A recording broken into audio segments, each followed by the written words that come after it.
Alors, bonjour à toutes et à tous, et je vous souhaite la plus cordiale des bienvenues à ce Café philosophique, édition spéciale sur l'art ce soir. Alors, communauté collégiale, merci vraiment d'être là, en si grand nombre, merci. Alors, mon nom est Guillaume Robidoux, je suis enseignant au département de littérature, ici au Collège de Valleyfield, et j'aurai l'honneur, vraiment l'honneur, d'animer cette conversation que nous aurons ce soir. Sur le sujet suivant, quel est le rôle de l'art dans la société? Alors, on aura l'occasion, évidemment, d'y revenir. Je vous rappelle, pour ceux qui sont dans la salle, que vous avez à votre disposition, à l'arrière de la salle, des desserts et du café. On sait recevoir la visite quand même. Vous rappelez également qu'il y aura tirage de 3 livres ce soir. Pour avoir accès au tirage, simplement verser une contribution volontaire à l'organisation du Café Philo dans la boîte prévue à cet effet. Et à la fin de la soirée, on procédera à un tirage de ces 3 livres. Également, vous rappelez que ce soir, nos panélistes sont filmés. Il y a une captation vidéo pour les besoins du concours Philosophie organisé cette année par le Cégep de Granby, qu'on salue, et dont le thème cette année sera « La beauté sauvera-t-elle le monde ?» C'est pas tout à fait étranger à notre sujet de ce soir.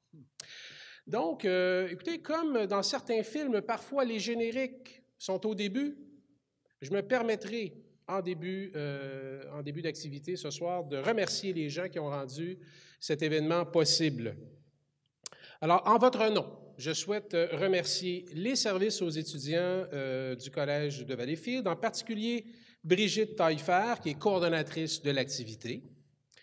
Remercier également Émilie Séguin, étudiante ici au Collège de Valleyfield, qui est du comité d'organisation du Café Philo. Joanne Lécuyer, de la coop du Collège de Valleyfield. Francis Lécuyer, de la cafétéria, pour les produits alimentaires. À la technique, Kevin Desrosiers, Jérémy Lebrun et Jennifer Blanchet, merci à vous trois. Et enfin, Julie Roussil, du département de philosophie, pour sa collaboration. Merci, oui, ça vaut la peine. Merci. Alors, je vous résume brièvement le fonctionnement de la soirée, les étapes par lesquelles on va passer tout le monde ensemble. Donc, d'abord, nous avons 4 panélistes que je vais présenter tout de suite qui vont s'exprimer sur le sujet de ce soir pendant une durée d'environ 10 minutes chacun, et donc pour une quarantaine de minutes au total. Et ensuite, nous vous inviterons dans le public à commenter ce que vous avez entendu, poser des questions, et permettre également à nos panélistes d'y répondre. Alors, c'est le moment de présenter nos panélistes ce soir. Donc, j'accueille tout d'abord M. Étienne Tremblay-Tardif. M. Tardif est professeur au département d'art. Il est artiste en art visuel. Il s'intéresse aux fonctions de l'art, à sa diffusion, sa consommation également, et, chose intéressante, à ses liens avec le pouvoir. Alors, bienvenue, Étienne.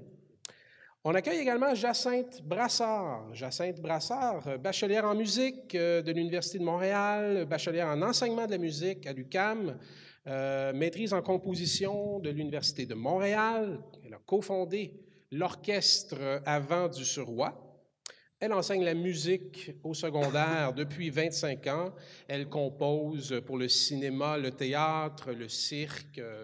Elle a participé à des projets qui ont un rayonnement international. Donc, merci d'être là. Bienvenue, Jacinthe. J'accueille également Jean-Pierre Leduc.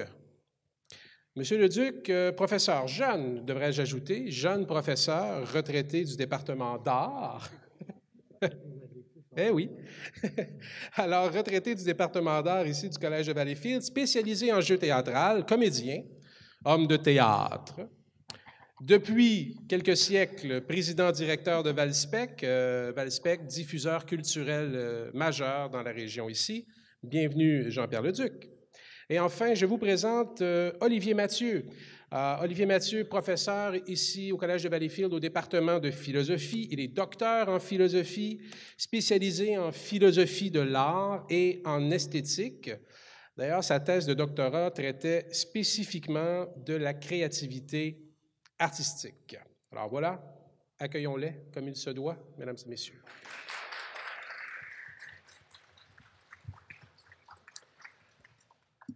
Alors, rapidement, donc en quelques minutes, présenter le sujet, c'est mon mandat. Le sujet se lit de la façon suivante. Quel est le rôle de l'art dans la société? Bon, plusieurs sous-questions surgissent. On va essayer de les rassembler sous les 3 mots-clés du sujet. Le premier mot-clé, évidemment, c'est le mot art. Je pense qu'il sera nécessaire de définir ce qu'on entend par ce mot-là, puisque sa définition a sans doute changé avec le temps. Il y a évidemment, on fait référence aux beaux-arts, la littérature, l'architecture et tout ça, mais il y a aussi les arts plus dits mineurs, les arts décoratifs. Est-ce que ça fait partie de ce sujet? Alors, on laissera les panélistes en décider. L'autre mot-clé, c'est le mot société. Alors, il s'agira donc de parler non pas de l'art en tant que tel, mais dans son inscription sociale, dans son implication sociale, dans nos rapports aux autres. Peut-être aurons-nous l'occasion d'aborder la question de l'art en tant que produit de consommation, produit économique, divertissement peut-être, embellissement de la réalité, témoin des réalités sociales, et aussi peut-être son pouvoir d'influence, comme pour le pouvoir, pour la publicité, la propagande, ce genre de choses. Alors ça, c'est l'aspect, disons, social du sujet. Et finalement, le troisième mot-clé du sujet, c'est la question du rôle. Alors, est-ce qu'on doit imposer un rôle à l'art? Doit-il avoir un rôle ou pas? Voilà, est-ce qu'il joue objectivement un rôle, malgré nous, malgré lui, dans la société, ou est-ce qu'on doit lui en assigner un? Voilà autant de questions qui pourront nous inspirer dans nos réflexions ce soir. Donc, sans plus tarder, je vais laisser la parole pour un premier segment à M. Étienne Tremblay-Tardif. Étienne? Merci, Guillaume. Bonsoir tout le monde. Merci d'être présent. Moi, j'avais le goût d'aborder ce soir. Déjà, je vais commencer par dire il y a un document qui circule, je crois, qui a été distribué aux premières tables. J'en ai peut-être 5 ou 6 copies, donc vous pourrez consulter et faire circuler entre vous pour suivre, et je pourrai passer ma copie aussi éventuellement. Donc, je voulais travailler à partir d'images, à partir d'œuvres d'art contemporain. Puis je voulais prendre un peu peut-être le contre-pied de la réflexion qui nous vient en tête assez rapidement avec une question comme quel est le rôle de l'art en société ou quels sont les rôles des formes d'art dans différentes sociétés. On va souvent penser, d'un point de vue de l'artiste, on est des artistes, on est des créateurs sur le panel. Donc, on a un rapport souvent peut-être plus utopiste, changer le monde. Comment l'art peut nous libérer, comment l'art peut nous élever, comment l'art peut briser les chaînes de la tyrannie. Eh bien, j'ai des petites nouvelles pour vous. La tyrannie aussi a trouvé des fonctions à l'art. Alors, ce que j'avais le goût avec vous, c'est de présenter ces quelques œuvres-ci.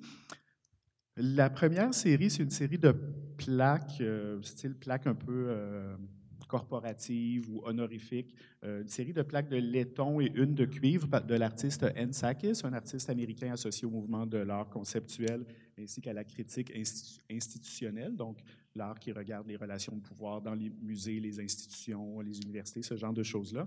Donc, une série de 1975 appelée Unsocial Grease. C'est des petits textes en anglais. Si jamais vous ne saisissez pas le sens, vous pourrez poser la question d'une petite traduction par la suite, pendant la période de questions. Je ne les lirai pas toutes, mais on peut regarder ensemble les 2 premières déjà. Donc, ce sont une série de plaques qui reprennent des citations de différentes personnes. Je vais vous lire les 2 premières qui sont les mots de M. Robert Kingsley, à ce moment-là le Chief Executive Officer de ExxonMobil, et la deuxième, M. David Rockefeller, ancien président de la Chase Manhattan Bank, aussi de JP Morgan Chase, une autre banque, héritier de l'empire Standard Oil, qui deviendra Esso et qui deviendra aussi ExxonMobil. Donc, de puissants personnages qui ont ceci à nous dire. Monsieur Robert Kingsley. Exxon's support of the art served the art as a social lubricant. Donc, un lubrifiant social, c'est la fonction des arts pour la compagnie de Monsieur Robert Kingsley. And if business is to continue in big cities, it needs a more lubricated environment. Donc, si la grosse business, les grosses affaires veulent pouvoir mener leur business dans les environnements urbains, dans la société, dans la cité, si on veut, on aura besoin d'un environnement bien lubrifié. Autre petite plaque, une citation de M. David Rockefeller, toujours dans la même série. From an economic standpoint, such involvement in the arts can mean direct and tangible benefits. Donc, il y a des bénéfices tangibles et directs du point de vue économique. It can provide a company with extensive publicity and advertising, a brighter public reputation, and an improved corporate image. It can build better customer relations, a readier acceptance of company products, and a superior appraisal of their quality. Promotion of the arts can improve the morale of employees and help attract qualified personnel. Donc, voici quelques fonctions que l'art peut remplir pour M. David Rockefeller. Vous pourrez regarder par vous-même puis faire circuler le reste de la série de plaques. Il en reste une, deux, trois, et puis je crois qu'il y en a une sixième dont je n'ai pas trouvé l'image. Et puis, vous avez aussi le carton d'invitation de l'exposition où ont été présentées ces plaques, cette série. On a M. William B. Renner, une autre citation, le président de Alcoa à l'époque, qui dit « Business could hold art exhibition to tell its own story ». Donc, le monde des affaires, le milieu économique, devrait pouvoir tenir des expositions pour raconter sa propre histoire, créer sa propre narration. Donc, on poursuit, fast forward au moment actuel, avec un superbe portrait tout à fait kitsch de M. Donald Trump, actuel président des États-Unis, 45e, je crois, président des États-Unis. C'est une peinture qui est affichée sur les murs de sa résidence à Mar-a-Lago. Donc, on voit encore, aujourd'hui, en art contemporain, on considérait que c'est un type de peinture assez kitsch, dans son idéalisation du personnage, dans le ciel très dramatique, dans le beau veston très 80s, pas le veston, mais la veste, le chandail très 80s, le pull très 80s de M. Donald Trump avec la grosse dorure en or, tout ça. Donc, on dirait presque une peinture d'un roi tiré tout droit de la Renaissance ou de l'époque de Louis XIV. Mais c'est une peinture qui est faite dans les années 80 par un artisan local autour de Mar-a-Lago en Floride. Donc, le pouvoir trouve toutes sortes de fonctions à l'art. D'un côté, à des formes d'art kitsch, même qu'on pourrait dire arriérées, là, qui viennent de vieilles représentations du pouvoir, de vieilles formes de représentation du pouvoir. Mais on peut aussi faire un pas, si on reste toujours là, dans cette dynastie Trump, cette dynastie trumpienne. On a ici une œuvre de Andy Warhol, qui est une commande qui a été refusée, en fait, finalement. C'est une commande qui a été faite pour un portrait de la Trump Tower à New York, peu après la construction. Andy Warhol était un artiste très en vue à New York à ce moment-là. Il a fait des portraits de beaucoup de célébrités liés au mouvement du pop art. Et puis, M. Trump passe une commande à Andy Warhol pour illustrer ou portraitiser, faire un portrait, si on veut, de son édifice et afficher le résultat dans le hall d'entrée de l'édifice, mais finalement n'aime pas du tout la facture de l'œuvre et refuse de payer l'artiste après le travail exécuté. Et puis, la prochaine série d'images, Ivanka Trump, donc la fille de l'autre, qui est très connue, entre autres, sur les réseaux Instagram, par exemple, pour ses nombreux selfies dans son appartement, dans ses quartiers, où elle trouve toujours le temps de poser devant ses œuvres d'art contemporain si discrètement affichées au mur. Donc, Ivanka Trump dans son appartement à New York. On la voit encore avec la petite famille, la pose décontractée avec le bébé. On peut remarquer ici derrière, on a une peinture de Nate Lohman, artiste contemporain assez jeune, qui a fréquenté une des jumelles Olsen, je crois, à un certain moment, donc très glamour, participe à certains cercles de l'élite new-yorkaise américaine. Je crois que cette peinture-là, ou une série similaire, s'est vendue peut-être 65 000 $ la pièce environ. On reconnaît aussi le Dan Cullen, une espèce d'imitation d'expressionnisme abstrait, mais fait avec du chewing-gum mâché. On la voit aussi maintenant, je crois que c'était peut-être même une couverture de magazine, à sa table de cuisine avec le luminaire très design art contemporain et la peinture de Alex Israel à l'arrière.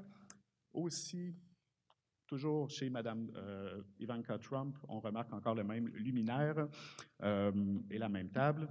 Une peinture, une abstraction de Christopher Wool avec la bourse de Mme Trump. Bel accord, bourse et peinture qui est créée ici.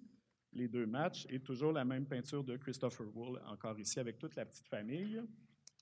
Et puis, ce qui nous amène à cette dernière image de Ivanka devant encore une forme de portrait, pas d'autoportrait, mais de portrait, cette fois-ci réalisé par Richard Prince, qui vient d'une série assez controversée où l'artiste a fait des captures d'écran sur, c'est bien Instagram, c'est ça, je ne dis pas n'importe quoi, là. C'est bien Instagram, où il a fait des captures d'écran, souvent de femmes ou de jeunes filles, et puis est allé un peu commenter. Puis là, c'est pas très clair, est-ce qu'il est intervenu directement sur les réseaux sociaux ou est-ce que c'est un montage qui est fait après coup? Mais toujours est-il, capture d'écran, agrandissement, impression sur toile, on présente ça comme une peinture. Le côté un peu voyeur et tout ça, c'est déjà une série qui était un peu controversée à la base, mais toujours est-il que après l'élection du président Trump, Richard Prince, comme toute une série d'artistes contemporains qui figuraient dans les photos des réseaux sociaux de Mme Ivanka Trump, a demandé à Mme Trump d'arrêter de se photographier devant leurs œuvres et de diffuser ces photos-là sur Internet, sur les réseaux sociaux. Et M. Prince est un artiste lui-même possédant une certaine forme de pouvoir, un artiste indépendant de fortune, qui a très bien réussi. Bien, lui a renvoyé l'argent à Ivanka Trump et a complètement désavoué l'œuvre, lui disant « c'est pas un Richard Prince que vous avez chez vous, ce n'est qu'un vulgaire linge avec de la saleté, des pigments imprimés dessus. Ce n'est pas une de mes œuvres d'art. Voici votre argent. Vous ne possédez pas mon art. » Ce qui nous amène aussi à mon dernier exemple. Donc, peut-être on repasse de l'autre côté, on revient du côté peut-être plus de la critique ou de ces artistes qui posent un regard un peu plus critique sur les figures du pouvoir avec une installation de l'artiste américaine, toujours Rachel Harrison, à la galerie Green Naphtali à New York. More News, A Situation, c'est le titre de l'exposition et de l'installation. Ça date de 2016. Selon les recherches de Mme Harrison, elle découvre que dans la période menant l'élection, la dernière élection présidentielle, le nombre de piñatas à l'effigie de Donald Trump a littéralement explosé. C'est un commerce qui est beaucoup fait par soit des artisans au Mexique ou des expatriés mexicains qui vivent aux États-Unis. Donc, l'accroche le fait divers. Cette forme d'art tout à fait populaire-là est en explosion et elle décide de commander toute une série de figures, de statues, même qu'on pourrait dire, de statues du président, du roi, même on pourrait dire, et décide de faire une exposition où certaines de ces piñatas sont à moitié arrachées, laissées dans des boîtes, d'autres suspendues, pendues à toutes sortes de fils, donc toute une installation qui est faite à ce niveau-là. Donc, la morale de l'histoire, là où je veux nous amener, en fait, c'est que pour moi, ou le point de vue que je veux amener ici ce soir, c'est que l'art sert autant les libérateurs que les tyrans, que les gens qui luttent contre la tyrannie, que les tyrans, et que c'est essentiellement, si on veut, une espèce d'espace de jeu ou de lutte au niveau de la représentation, au niveau d'occuper un espace, occuper un discours. On pourrait dire que c'est un champ discursif d'affrontement idéologique ou politique. Voilà. Oui, merci beaucoup. Phil. J'en ai préparé plus, mais ça pourra aller pour pas d'autres exemples d'œuvres, mais d'autres notions sur ce que c'est que l'art contemporain, comment ça fonctionne. Mais on pourra en discuter peut-être plus à la période de questions. Merci beaucoup. Merci, Étienne. Donc, les liens ici sont esquissés avec le pouvoir, évidemment. Et on aura l'occasion, effectivement, d'y revenir. J'invite maintenant Jacinthe à prendre la parole. La parole est à vous, madame.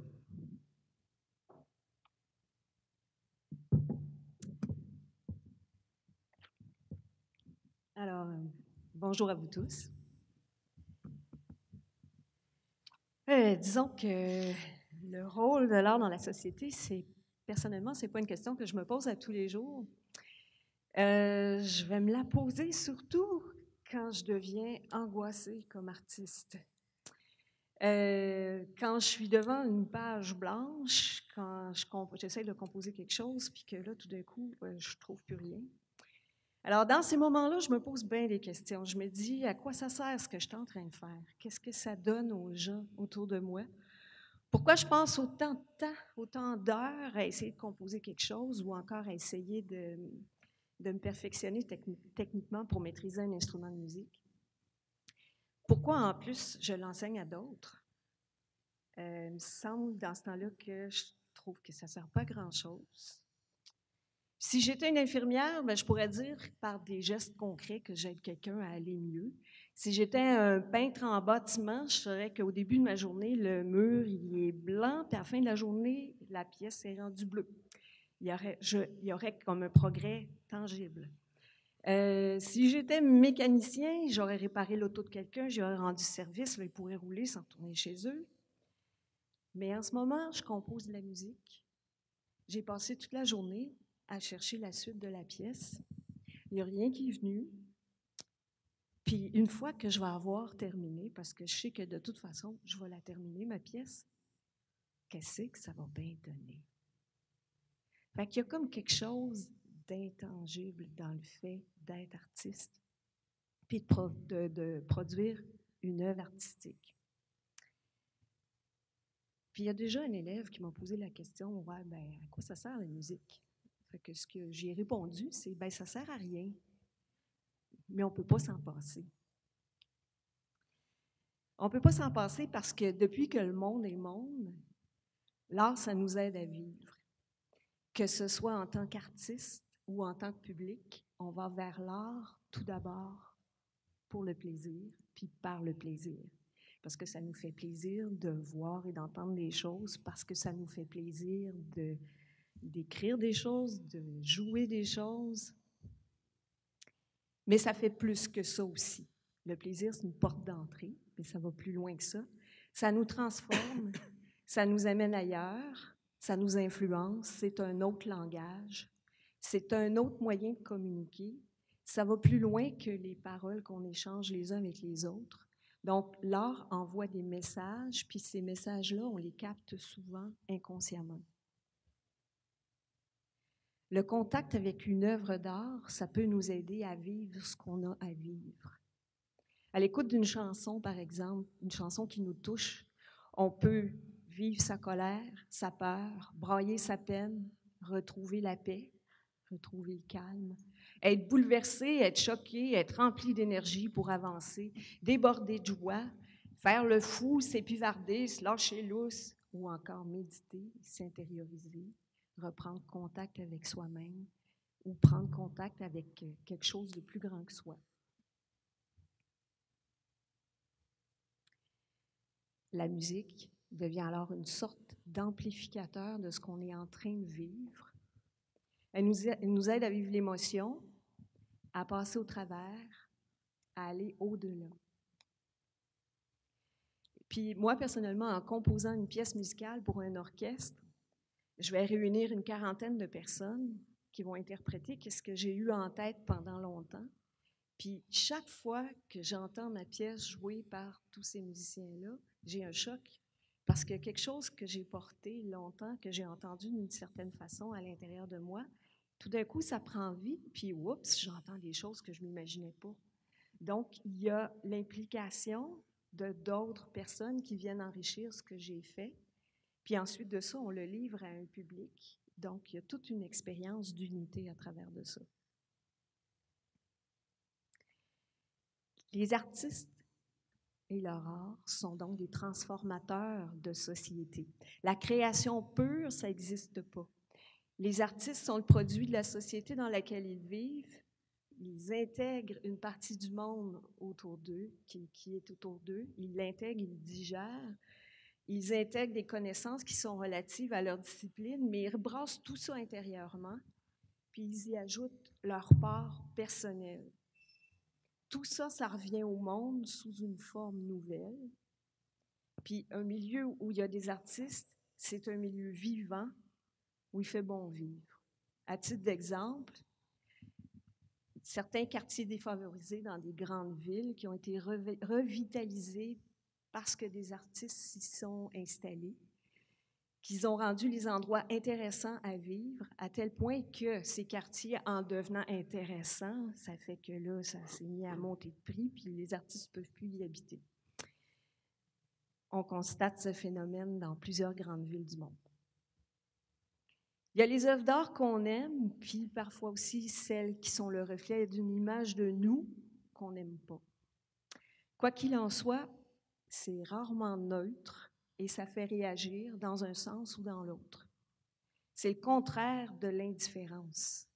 L'art dérange, innove, divise, parfois dans la controverse, ou rassemble les humains par le cœur. L'art, c'est la vie.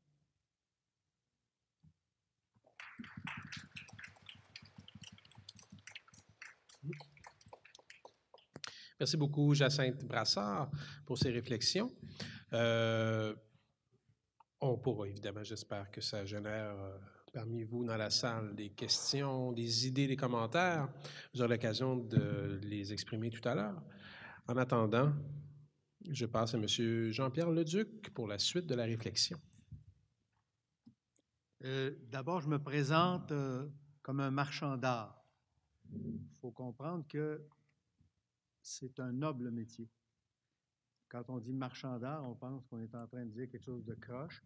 Je pense que les exemples que tu as donnés révèlent que parfois la marchandise de l'art peut avoir ce côté un peu pernicieux, mais je vous dis ça parce que je veux m'excuser d'avoir été perturbé pendant que vous interveniez, mais je m'occupe d'une salle de spectacle, la salle Albert Dumouchel, qui est juste en dessous ici, 843 sièges. On vend 58 000 billets par année pour présenter des spectacles en théâtre, en musique, en danse, en variété, en humour. On couvre toutes les disciplines et parfois, les appareils dont on sert, ils pètent. Puis aujourd'hui, il y en a un qui a pété et le gars qui est arrivé est parti réparer ça. Ça donne un peu une idée du contexte dans lequel je travaille. Mais ce n'était pas mon intention, c'était de vous amener davantage à cette question du rôle de l'art dans la société, compte tenu de l'âge que j'ai et du fait que mes étudiants me qualifiaient moi-même de professeur de la vieille école en pensant que ça allait m'insulter, alors que ça me couvrait de contentement de penser que j'étais un professeur de la vieille école parce que je pense que la vieille école est fondamentale. Parce que pour bien comprendre où on est aujourd'hui, il faut aller chercher les racines de ça. Puis moi, je voulais vous parler d'une aventure qui est liée à l'Odyssée d'Homère, l'histoire d'Ulysse qui revient de Troie et qui s'est choqué avec les dieux, notamment Poséidon, parce que, entre autres, il a éborgné le Cyclope, fils de Poséidon. Le Poséidon n'est pas très content. Le Cyclope, il avait qu'un œil, puis Ulysse, il a crevé. Et il a beaucoup de mal à retourner chez lui. Et il se retrouve tout à coup, à la fin de ses aventures, échoué sur une plage, qui est la plage de... Je vais juste mettre mes lunettes pour vous dire que l'île s'appelle la Phéacie. Alors, le rôle de l'art dans la société, pour mon exemple, si vous voulez bien, la société dont on va parler, ça va être la Phéacie. Et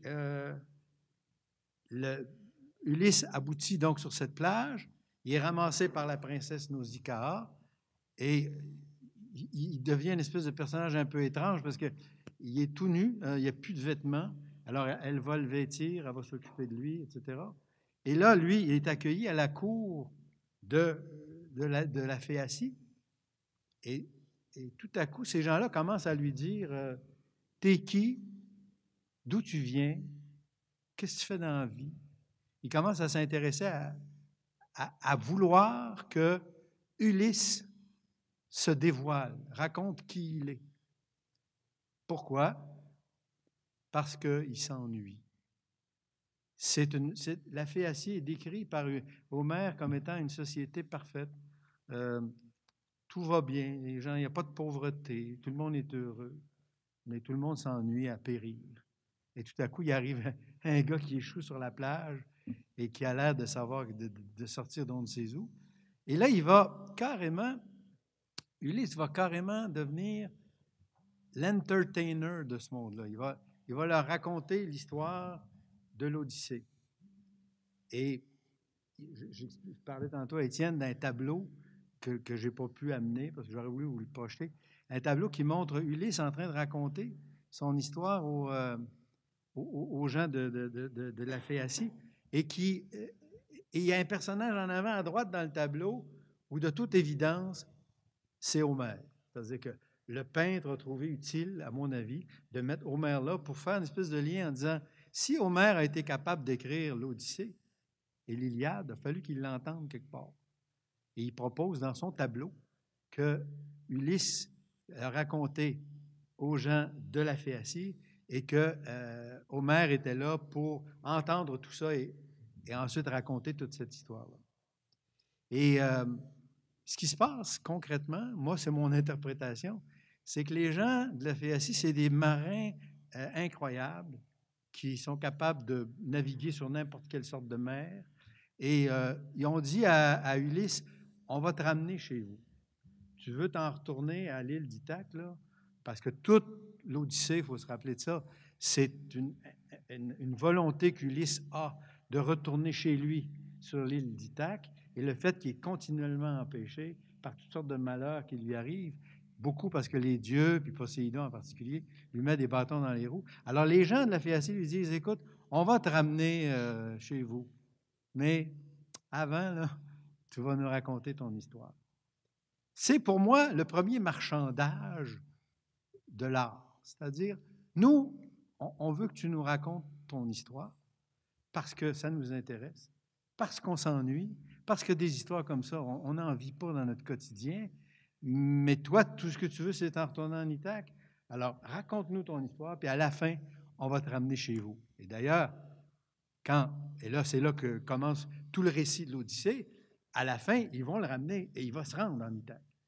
C'est son dernier voyage. De la Phéacie à l'île d'Ithaque, les Phéaciens connaissent le tabac, ils l'ont ramené. Puis d'ailleurs, Homère explique aussi que c'est parce que les dieux étaient d'accord avec ça. Ils étaient d'accord pour qu'ils s'en retournent. Bon. Et là, moi, ça m'avait frappé cette histoire parce que je me suis dit, c'est ça le rôle de l'art dans la société. Ça sert, à, d'une certaine façon, calmer les angoisses de l'humain. L'humain qui est dans le monde. Et je vais juste vous citer une petite phrase que j'aime beaucoup, dont malheureusement, je n'ai jamais retrouvé l'auteur. C'est Foglia qui avait écrit ça dans la presse. Une fois, il avait dit « Je suis je ne sais qui, je viens je ne sais d'où, je vais je ne sais où, je m'étonne d'être si joyeux. » C'est fondamentalement l'angoisse humaine à laquelle l'art tend à répondre. Qui suis-je? D'où viens-je? Et où vais-je? Et là, pour ça, j'ai, entre autres, essayé de communiquer avec les dieux. Le théâtre, entre autres, est né de cette volonté que les humains avaient de communiquer avec les dieux. Ils ont créé un lieu sacré d'où ils s'adressaient aux dieux. Puis ils ont déterminé que ce lieu sacré-là, quand on parlait là, quand on faisait des sacrifices là, les dieux pouvaient nous répondre. On a vite constaté que les dieux ne répondaient pas. Mais ce qu'on a compris, à mon avis, c'est que les humains, ce lieu sacré, étaient capables d'y croire. L'humain est capable de fabuler. L'humain est capable de se fixer des espèces de conventions qui font qu'on croit tout à coup que ce qui va se passer là, le temps que ça va se passer, ça va être vrai. Et tout à coup, à travers les grands tragédiens, là, on passe de Échille à Euripide, à Sophocle, et finalement, il m'en manque un, là, celui qui écrivait des comédies. Aristophane. Aristophane. Plus ça va, plus les tragédies s'adressent moins aux dieux et de plus en plus aux humains, parce qu'on a découvert que la tentative de parler avec Dieu, ça ne marchait pas très bien, mais qu'à travers le théâtre, on pouvait parler aux hommes, que les hommes pouvaient se parler entre eux. Donc, les angoisses. de la vie. Deuxièmement, l'autre dimension, c'est le communier. Dans l'art, il y a une volonté, il y a une recherche de communion avec l'autre. Et pour ça, je pense, par exemple, aux dessins qu'on retrouve dans les grottes de Lascaux, où tout à coup, tu as des hommes préhistoriques, hein, avec des grands poils à peine habillés de peau de bêtes, etc., qui se mettent à dessiner sur les murs des cavernes des mammouths. Et quand tu regardes ça, tu te dis, c'est pas compliqué, là. Il voulait raconter quelque chose à sa femme et à ses enfants. Lui, il partait à la chasse, il allait tuer des mammouths, il partait longtemps parce qu'il fallait qu'il ramène de la bouffe, etc. Et quand il revenait, il voulait partager ça, son vécu, il voulait communier avec les gens. Alors, il s'est mis à peindre sur le mur, et quand on regarde ça, on voit cet art rupestre nous indique une partie de la vie des hommes préhistoriques. Donc, l'art sert à communier à l'autre sa propre réalité. Et la troisième fonction de l'art, pour moi, c'est de tromper l'ennui. Parce que fondamentalement, on est sur Terre, on ne sait pas ce qu'on fout là. On veut communier avec les autres, on veut communiquer avec les autres. On voudrait partager ce qu'on a, puis le langage n'est pas suffisant. D'où la merveilleuse invention de la musique. Tu sais, quand la jeune étudiante te demande à quoi ça sert la musique, il y a une réponse fantastique d'un philosophe qui est Nietzsche, qui dit « Si la musique n'existait pas, la vie ne vaudrait pas la peine. » La vie, non, c'est pas ça qu'il a dit précisément, il a dit « La vie sans la musique serait une erreur. » Hein? Alors, il y a vraiment quelque chose de fondamental dans l'art, le rôle que l'art a pour magnifier la vie, donner un sens, calmer les ennuis, calmer les angoisses et tromper l'ennui. Sinon, si on n'avait pas ça, puis que l'art n'était pas là, la vie serait plate en maudit. Et moi, c'est là, je vais terminer là-dessus, c'est là où moi j'interviens avec Valspec, avec une salle de spectacle. Quand on a commencé en 1976, à Valleyfield, il se présentait 4 spectacles par année. Puis c'était un producteur de Montréal qui venait présenter les affaires qui marchaient à tonnes, comme Ginette Renault et compagnie. Puis moi, je me suis dit, non, les gens veulent plus que ça. Et il va y avoir du public dans cette salle pour mettre en place une entreprise dont la fonction va être de présenter des spectacles. Puis là, c'est la vision que j'avais. Puis on a travaillé là-dessus. Puis j'expliquais tantôt à mon camarade qu'on est rendu à 185 spectacles par année, 220 quelques représentations, un budget global de presque 3 millions, 80 000 spectateurs, etc. Donc, je pense que la gageure était valable. On s'est dit, il y a place pour qu'on mette en place un service public en matière de programmation et de diffusion des arts de la scène dans toutes les disciplines. Et on pense que le public va répondre à ça parce que ça répond à un besoin. Donc, le rôle de l'art dans la société, c'est aussi ça. C'est d'occuper nos vendredis soirs, nos samedis soirs, nos dimanches. C'est de sortir d'une routine quotidienne qui est parfois astreignante et embarrassante et aller voir du théâtre, etc. Puis il y a des niveaux là-dedans. En tout cas, je pourrais longuement... J'ai une théorie aussi sur l'art qui peut être soit joué aux dames, soit joué aux échecs. Les dames avec la simplicité du jeu, puis les échecs avec sa complexité. Dans les deux cas, c'est un jeu. L'art, c'est un peu pareil. Il y a dans l'art l'équivalent du jeu de dames et du jeu d'échecs. Ça dépend de l'appréciateur, celui qui est en rapport avec l'art, celui qui crée et celui qui reçoit la création peut avoir pas le même niveau d'exigence. Mais ça n'enlève pas de valeur. Le jeu de dames est encore là depuis des millénaires. Il y a encore beaucoup de gens qui jouent aux dames et ça n'enlève rien. Les échecs n'enlèvent rien aux dames. Je ne sais pas si vous comprenez ce que je veux dire. Enfin bref. Tu ris, toi? Ben, j'ai fini, là. Je vais arrêter. Parce que ça pourrait être interprété selon une perspective féministe. Ah ouais, non. Je parle du jeu de dames, là, avec les... bon, etc. Alors, voilà. Donc, c'est ça. Il y a un double entente. J'ai fini, moi, là. On pourra jaser tantôt si vous avez des questions. Il y a des commentaires, je les reçois. Mais je vais devoir quand même m'abstraire 5 minutes. Je m'excuse, mais j'ai vraiment... On a un problème d'ordinateur en bas, puis le technicien est là. Je ne veux pas passer pour un mal poli, mais il faut que je prenne 5 minutes pour aller le voir. Je reviens. Excusez-moi. Le temps, merci. Alors, Jean-Pierre Leduc, jeune retraité de la vieille école, merci vraiment. Calmer les angoisses, communier, tromper l'ennui, autant de rôles ont été soulignés ici par Jean-Pierre Leduc. Voyons ce qu'en pense M. Olivier Mathieu. Merci, merci. Je vais m'approcher un peu peut-être. À dire vrai, j'avais à peu près aucune idée de ce dont je vais vous parler ce soir. Une des raisons pour lesquelles je voulais passer en dernier, c'était que je trouvais intéressant la position que j'avais comme philosophe d'avoir 3 praticiens autour de moi plutôt que d'autres philosophes. Donc, un point de vue un peu différent, un peu rafraîchissant, qui m'amène à faire beaucoup de gribouillis. Et qui m'amène donc à essayer de proposer, plutôt qu'un argument clairement soutenu, peut-être un florilège de réflexion. Déjà, dans une conversation avec Guillaume qu'on a eue par courriel, Guillaume soulevait des questions super intéressantes. Et puis j'aimerais ça les soulever rapidement parce que pour toutes sortes de raisons, on ne l'a pas encore fait. La question qu'on se pose ce soir a 3 déterminants, 3 articles déterminants. C'est la société, l'art, le rôle. Un peu comme si on pouvait clore la définition de ces choses-là, s'entendre, faire consensus, puis commencer à jaser. S'il y a une chose que l'art contemporain a bien montré, je pense, puis Étienne, j'ai l'impression que tu vas être d'accord avec moi, c'est qu'au point de vue d'une définition qui fait consensus de l'art, on est plutôt loin, plutôt très loin. Et puis ce que je vais essayer de dire aussi, peut-être brièvement, c'est que même au niveau de ce qui est peut-être le rôle de l'art, je pense qu'on aurait peut-être avantage à parler des rôles de l'art.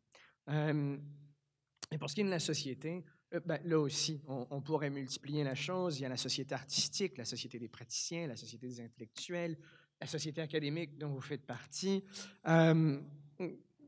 Pour toutes ces sociétés-là, le rôle puis l'art va peut-être changer dépendamment du cadre qu'on va imposer à notre interprétation. Quelques commentaires donc sur des thèmes qui sont revenus beaucoup. Guillaume l'a relevé également. Le thème de l'angoisse que Jacinthe et Jean-Pierre ont soulevé. Jacinthe dans ta pratique et puis Jean-Pierre dans une sorte de contexte pour l'intérêt qu'est l'art. Alors, le thème de l'art puis de l'angoisse, il est intéressant, ne serait-ce que parce qu'on a un penseur, je pense à Martin Heidegger, entre autres, qui a essayé d'insister beaucoup sur l'idée que l'art était une réponse à cette angoisse-là qu'on a face au néant des possibles. Tout est possible, puis l'art est une sorte de réponse à ce tout est possible. Puis une réponse qui organise, puis Jacinthe, tu le soulignais aussi, une sorte de dialogue, une sorte d'ouverture au dialogue, une possibilité de réponse et de communion, comme tu le disais. Donc, dans la réponse à l'angoisse, dans la réponse à ce tout est possible, l'art ouvre peut-être, à travers certaines œuvres, l'espace d'une communion, d'une discussion, d'un point de rassemblement. Et Heidegger, ce qu'il avait particulièrement en tête, puis je ne suis pas tout à fait d'accord avec lui là-dessus, mais ce n'est pas grave, c'était le grand art. On sait tous assez vite c'est quoi un Van Gogh, on sait tous assez vite c'est quoi un Monet. C'est des sortes de points de référence pour le monde contemporain qui est le nôtre, mais des points de référence autour desquels on se rassemble, des points de référence qui sont autant de réponses à comprendre à ce qui était possible pour ces artistes-là au moment où ils ont peint. J'ai beaucoup aimé la présentation d'Étienne, qui nous a rappelé que l'art qu'on a souvent tendance, on aime bien l'art créateur, l'art qui choque, l'art qui résiste, mais l'art, historiquement, a eu tendance à travailler dans le sens du pouvoir plutôt que l'inverse. Cette idée-là que l'art choque, que l'art change les choses, elle est extrêmement récente. Ça commence autour du 18e siècle, tout début du 18e siècle, où tout d'un coup, on commence à penser les effets de l'art sur l'âme, sur la connaissance, sans vraiment se préoccuper de la manière dont, par exemple, une œuvre religieuse devait évoquer le sentiment de piété chez le public qui allait la voir. Donc, Hegel, par exemple, dit à un certain moment, Hegel qui arrive au tout début du 19e siècle, dit « Aujourd'hui, le genou ne plie plus pour la Madone. » Quand on va dans un musée, qu'on voit la Vierge Marie, ou regardez ici les vitraux qui, autrefois, ont servi probablement un discours religieux, ou en tout cas à donner une image qui accompagnait ce discours religieux-là, ben, ces vitraux-là, aujourd'hui, moi, je ne vois pas beaucoup d'étudiants se recueillir autour des vitraux pendant les pauses. Généralement, en fait, ils sont assez invisibles pour nos étudiants. Et puis, si jamais on s'arrête à les regarder, mais ce qu'on regarde, c'est le choix des couleurs. C'est la forme qui ressemble un peu archaïque. On s'y reconnaît moins. Puis on passe rapidement à autre chose. Puis on regarde peut-être là. Puis on voit autre chose. On ne se rassemble plus nécessairement autour de cet art-là. Donc, historiquement, l'art servait à créer une sorte de monde autour, jouait une fonction dans cette idée-là de créer un monde où on se rassemblait. Et au 18e siècle, on remet ça en question, tant et si bien que après Hegel, la déclaration de la fin de l'art, l'art c'est fini, dit Hegel, mais ce qu'il voulait dire par là, c'est que l'art ne joue plus cette fonction-là. Ne joue plus la fonction d'assurer une sorte de découverte de la vérité pour une communauté. Aujourd'hui, l'art a été supplanté par la philosophie, dit Hegel. Ce qui était vachement prétentieux de la part d'un philosophe qui n'avait jamais réussi à être le poète qu'il voulait être. On sent que c'est un petit peu une revanche. Hein? Je n'ai pas réussi à être poète, fait que la poésie, c'est mort. Mais au final, ce que ça a permis, c'est que ça a permis à des artistes au 20e siècle de se poser la question de l'art, carrément.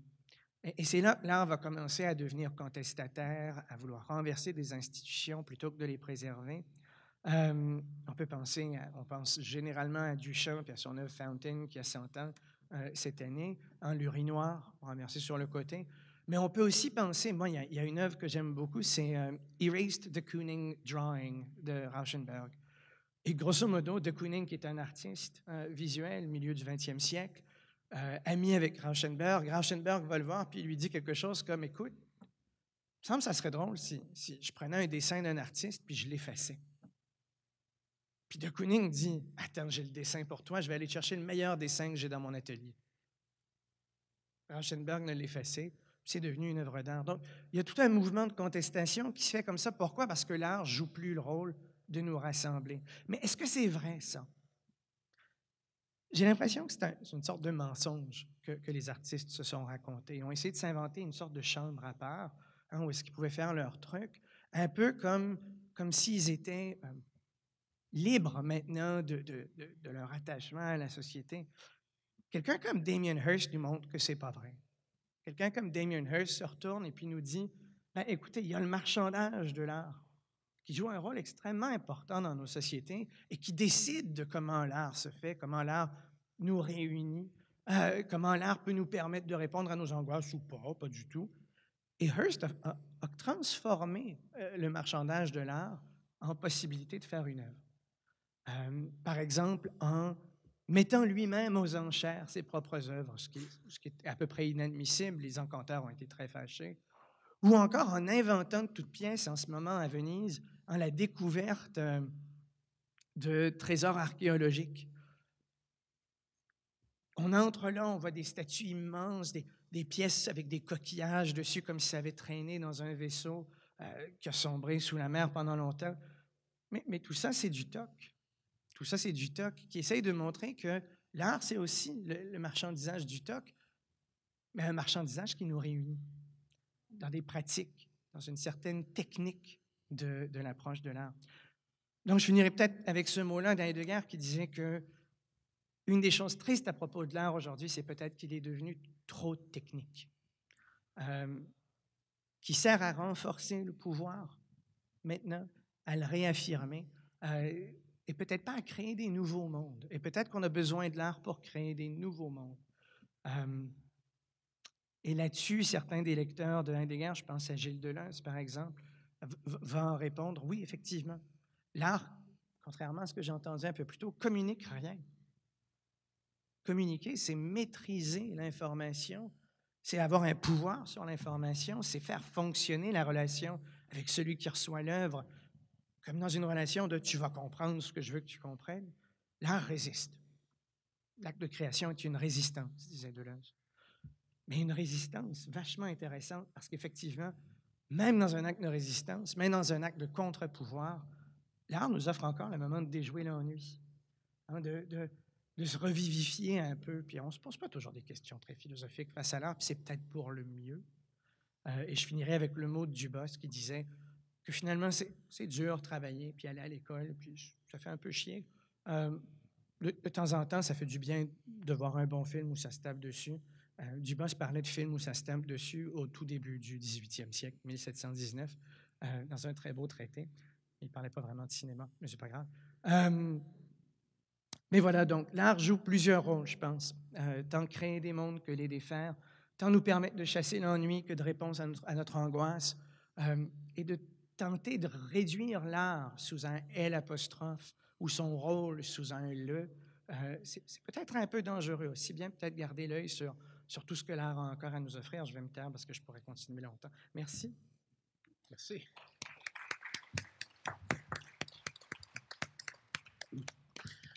Alors, on a couvert avec nos 4 invités ce soir des dimensions que vous trouverez fort inspirantes, j'espère, vous, public. Donc, à la fois médiation vers soi-même, une médiation émotionnelle, Mme Brassard en a parlé, médiation vers les autres aussi, langage, instrument de la communion, pouvoir que les puissants veulent s'approprier. On l'a vu aussi avec Étienne. Lubrifiant social, expédient pour gérer l'angoisse, l'ennui, acte de résistance. Tout ça, donc, ça pose de très nombreuses questions. J'espère que vous en aurez. On va ouvrir une période de discussion, mais juste avant, on va saluer les gens de Granby, puisque la captation vidéo va se terminer ici. Et j'en profiterai à cette occasion pour remercier nos panélistes d'avoir exprimé leur vue sur le sujet ce soir. Merci.